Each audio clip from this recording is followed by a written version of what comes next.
Worlds is a PDGA vacation, brother. Nate Heinold, I think, hates me now. I just get to drive around a cart. I immediately say, do you guys not care about pace of play? What's up, Disgenerates? I'm Jefferson, and this is the Disc Golf World, bringing you the latest news from over the weekend. Before we get into all this madness, we gotta thank all our Patreon and YouTube members for supporting us doing what we love. This week on Tour Life, Brodie Smith called out the PDGA for their vacation. And I would too. Why the hell would you choose Lynchburg, Virginia? Do I need Haley King to tell you why that's a bad idea? Didn't think so. But this is what Brodie had to say. I think the PDGA views the World Championship as a vacation. I think they think, hey, I'm getting everything paid for. I get to watch disc golf, and it's going to be a great time. First off, Nate Heinold, I think, hates me now, just doesn't respond to my text messages when I tell him stuff. It is what it is. I mean, he's the TD of the tournament, so I assume like that was the best person to text when there is a 3-hole gap in front of the group that's in front of you. I'm really hoping this isn't just a big deal because Heinold didn't text back. I'll believe Brodie because I can vouch for the spectators at the event. It's never fun waiting in between cards. During live, they should be cutting to some sort of action, but for those at the event, we're trying to see something go down. Shout out Tech Tutorial Brodie for giving the PDGA boomers an example of how to work their app. As he explained, his group caught up to the one in front of theirs by hole 3, which was causing backups. This was during the same time Brodie reached out to no longer friend Nate Heinold to address the situation. Not sure if they talked to the cards themselves, but I'll assume they did since that should probably be step number 1. On hole 15, they finally reached a marshal, and well, I'll let Brodie explain what went down. We were on hole 15, Yuli. Nate never responded. This was something that was an issue from literally hole 3. We caught up to the group in front of us on hole 3. And then after that, we had to wait every single shot. We texted, no response. We get to hole 15. I'm assuming that's a marshal. He's in a golf cart. Why heck is he in a golf cart? We tell him, hey, did you say anything to the group in front of us? He said, no. What, is there something going on? And we're like, yes, there's no one in front of them. There's no one on hole 17. There's no one on hole 18. It's just them. And I think we said something along the lines of like, are you going to say anything to them? Whatever. And he's like, we keep walking. Guess where he drives? In the opposite direction, Yuli. He's on vacation. He's gone. Definitely an odd interaction. But the man of the people doesn't get shut down that easily, as after the round, he went looking for answers. So then we get to the end of our round, and I start talking, the PDGA guy's out there, he walks out, and I immediately say, do you guys not care about pace of play? Do you have no one that is paying attention to pace of play? And he was very quick and not wanting to have a public conversation about it. Get this, Yuli. He said that he had been monitoring pace of play all day. Yeah. Guess what I saw that person that was monitoring pace of play doing 3 minutes after I saw him? What? Just chatting it up with some people outside. Just chit-chatting. Again, odd. This time, a private interaction. Unless this is some sort of code. One thing's for sure. I don't think Brodie and the PDGA situation is getting any better. Let us know in the comments who you think won this time. Isaac Robinson also had an idea he pitched over on Tour Life. This in regards to spotters and standardizing them for majors. I would love to see a PDGA official spotter on a lot of holes. Like, I think we should almost make that a standard, because there was at least 3 holes in that final round where the card, we didn't have a spotter, or we had a spotter that didn't have a good view. We had to make some tough calls in the heat of the moment. And when you're kind of competing for a world title, that is those are tough calls to make. I think we ended up making the right calls on the out of bounds. I was pretty certain I saw it cross, and it was well in. Yeah, went back, and Nicholas was saying, he's like, I don't know if it crossed up there. I think it crossed down here. I don't think we can say with full confidence that it, didn't hit up here. It was kind of a toss up. So Luke Taylor he was like, I'm pretty sure it crossed up here. I was like, I'm pretty sure it's crossed, and Calvin was like, I don't know. I didn't really see it. Rebecca Duffy was like, all right, that's a tie. But if it goes to the player. There was a situation during Worlds that caused for some confusion. And this is a perfect example of when a certified official would have helped out. and I'm not counting this benefit goes to the player nonsense. The calls seem to be made correctly, but in that type of moment, there needs to be someone besides the players involved making the call.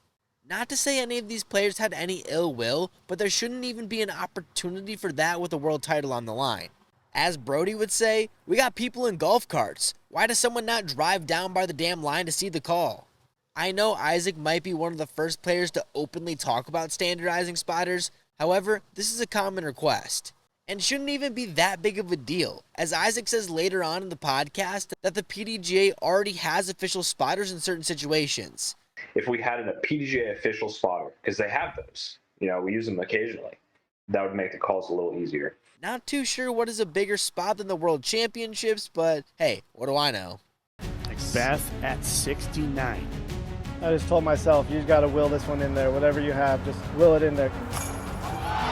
This man is unbelievable. This is what athletes live for. This is the moment. Swiss Cheese and I often find ourselves asking professionals what they believe is wrong with the sport, and the response we hear the most is the generous spots some players are given. And we're not even going to begin with talking about times when friends are all on the same card, because imagine something getting called then. Would be a real weird Planet Fitness shower sesh, that's for sure. Some would call this benefit to the player, but the argument I've heard over and over again this season, more than ever before, would be, you can't tell him it didn't. Implying that in situations a judgment call needs to be made, the player who threw the shot arguing his case for a spot needs to be listened to, because, and I quote, you can't tell him it didn't do that. Seriously, the amount of occasions we've heard that go down just to overcall a spotter and get what we now are referring to as generous lies. We aren't asking for spotters in every single hole, even though that would be very beneficial. However, on the holes that you know are specifically going to be causing problems, there should be. That way, you can get ahead of the issues and keep the play moving, because get this, now that you have an official spotter on the grounds and not a golf cart, they can use it as an opportunity to test out the new tech lessons Brodie gave, or better yet, they will be experiencing the backups personally. And let me tell you what, nothing makes your back and knees ache more than standing waiting for the next group to hopefully get its way to you. I can guarantee there will be actions made to speed up pace of play after that. A spotter from hole 12 at Idlewild shared a similar story about how he had large breaks between groups, as this was considered a backup hole to begin with. But I would just like to clarify, there is a difference between slow play and bad play. If a card just happens to have a few players not doing great, but still using adequate time, they shouldn't be punished. I'm not defending what is going on, but players are allowed 30 seconds. Just because Brodie takes 5 doesn't change that fact. Eric Oakley shares his experience from the OTB Open about a slow group in front of his. Now I again would ask if they ever gave an official warning to that group to indicate to them the severity.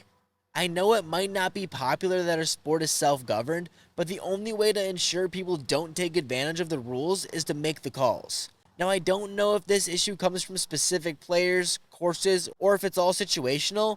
However, I do think the issue needs to be addressed to fix the overall enjoyments of the event.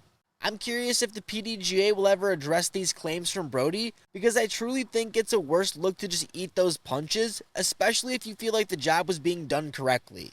You guys do know the disc golf world will take your statements, right? I know we talk some shit here and there too, but we certainly don't view the PDGA as the bad guy. Rather, just make some dumb mistakes now and again, but who doesn't?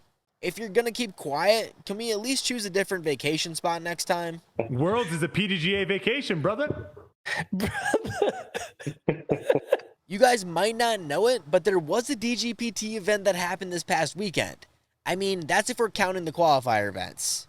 But when you get this many touring pros playing, I say it counts. Over on the FPO side, Owen Scoggins took down the event for a wire-to-wire victory, holding off a charging Kristen Tatar as she managed to put up the third highest rated round of the season on day 2. So yeah, qualifier events, bitches. For the MPO, GT Hancock, who already has one Q Series event to his name, started off hot, but a day 2 course record 15 under would give him a 7-stroke lead heading into the final day. If you were wondering how or what the DGPT Qualifier Series is, well, it's a standalone series aimed at providing up-and-comers an additional pathway to earn a 2025 Tour card. Basically, a bunch of prominent A tiers were turned into Qs, and then we slapped a finale on it. Because for some reason, we really like doing that. Competitors get points at the Q events, with the top 3 finishing counting towards the total. The top players then competing for the championship. The purpose was essentially to serve as a minor league for regional pros. Also provides a path for younger players to earn their spot on tour. In the words of the DGPT, the Q Series aims to heighten competition, spotlight new talents, and provide clear merit-based access to the tour. Now comment below if you've paid attention or seen anything at all revolving around the Q Series. And if not, the next one is the end of a RIP up in Canada that will be filled with more pros, including the world champion. Good luck to all you up-and-comers, or whatever you call yourselves. Unfortunately, we won't be able to make that one this time. Sorry, but I'm not going to miss out on the chance to play my favorite course of all time. Obviously, I'm talking about Failure Lake, so maybe I'll catch some of you guys there. If not, make sure to drop a sub to not miss out on everything you need to know from D-Glow happening this weekend. And you already know the Disc Golf World's got you covered. Drop it. Hit it.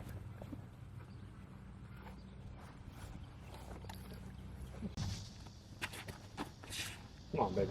Come on, swing.